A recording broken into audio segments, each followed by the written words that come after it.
அஸ்ஸலாமு அலைக்கும் வரஹ்மத்துல்லாஹி வதஆலா வபரகாத்துஹு. இன்னல் ஹம்துலில்லாஹ் நஹ்மதுஹு வ நுஸல்லி அலா ரசூலிஹில் கரீம். அம்மா பஅத்.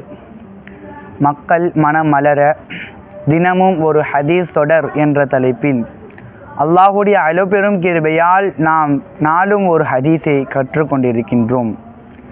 அது மாத்திரமல்லாமல் வருகின்ற அமர்விலும் சென்ற அமர்விலும் நாம் துவாவுடைய சிறப்புகளை நாம் பார்த்தோம். அல்லாஹ் ஜல்ல சுப்ஹானஹு வ தஆலா அதை கேட்டு அதன்படி அமல் செய்யக்கூடிய பாக்கியத்தை வல்ல ரஹ்மான் நம் அனைவருக்கும் தந்தருள் புரிவானாக. அந்த வகையில் இன்றைக்கான ஹதீஸ் அன் அப்துல்லாஹி ரலியல்லாஹு அன்ஹு قال قال رسول الله صلى الله عليه وسلم صلوا الله من فضله فإن الله عز وجل يحب أن يسأل வஅஃலலுல் இபாதத்தி இன்திலாருல் ஃபரஜி. ஹஸ்ரத் அப்துல்லாஹ் ரலியல்லாஹு அன்ஹு அவர்களை தொட்டும் அறிவிக்கப்படுகின்ற இந்த ஹதீஸ் பெருமானார் ரசூலுல்லாஹி ஸல்லல்லாஹு அலைஹி வஸல்லம் சொல்லி காமித்தார்கள், அல்லாஹு தஆலாவிடம் அவனது கருணையை கேளுங்கள். ஸல்லுல்லாஹ மின் ஃபضலிஹி ஃபஇன்னல்லாஹ அஸ்ஸ வஜல்ல. அல்லாஹு தஆலாவிடம் அவனது கருணையை நீங்கள் கேளுங்கள் என்று சொன்னார்கள் ரசூலுல்லாஹி ஸல்லல்லாஹு அலைஹி வஸல்லம். அது மட்டும் சொல்லவில்லை, வஹிப்பு அன் யுஸ்அல வஅஃலலுல் இபாதத்தி இன்திலாருல் ஃபரஜி. ஏனென்றால் அல்லாஹு தஆலா தன்னிடம் கேட்பதை விரும்புகிறான் என்பதாக ரசூலுல்லாஹி ஸல்லல்லாஹு அலைஹி வஸல்லம் சொல்லி காமிக்கின்றார்கள்.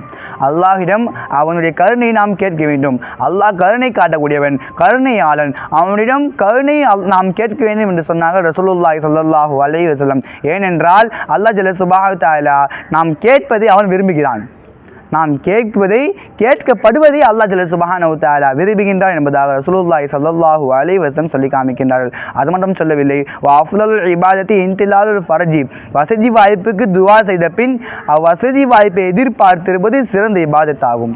போன ஹதீஸிலும் அதற்கு முன் ஹதீஸும் சொல்லி காமித்தேன். இபாதத் என்றால் வெறுமன தொழுகை, ஹஜ், ஜகாத், சதக்கா, தஹஜ்ஜுத் தொழுவது, அடுத்தவங்க உதவி செய்வது இபாதத் என்று நினைக்கக்கூடாது. இதுவும் ஒரு இபாதத் தான். என்ன இபாதத்து?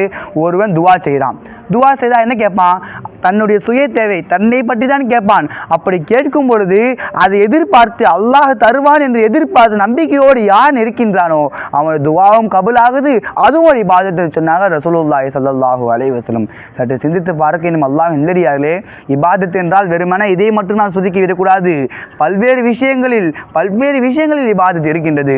அல்லாஹ் ஜல்ல சுப்ஹானஹு வ தஆலா இது போன்ற ஹதீஸ்களை கேட்டு அதன்படி அமல் செய்யக்கூடிய பாக்கியத்தை வல்ல ரஹ்மான் நம் அனைவருக்கும் தந்தருள் புரிவானாக. வாஹிர் தாவானா அல்ஹம்துலில்லாஹி ரப்பில் ஆலமீன். அஸ்ஸலாமு அலைக்கும் வரஹ்மத்துல்லாஹி வபரகாத்துஹு.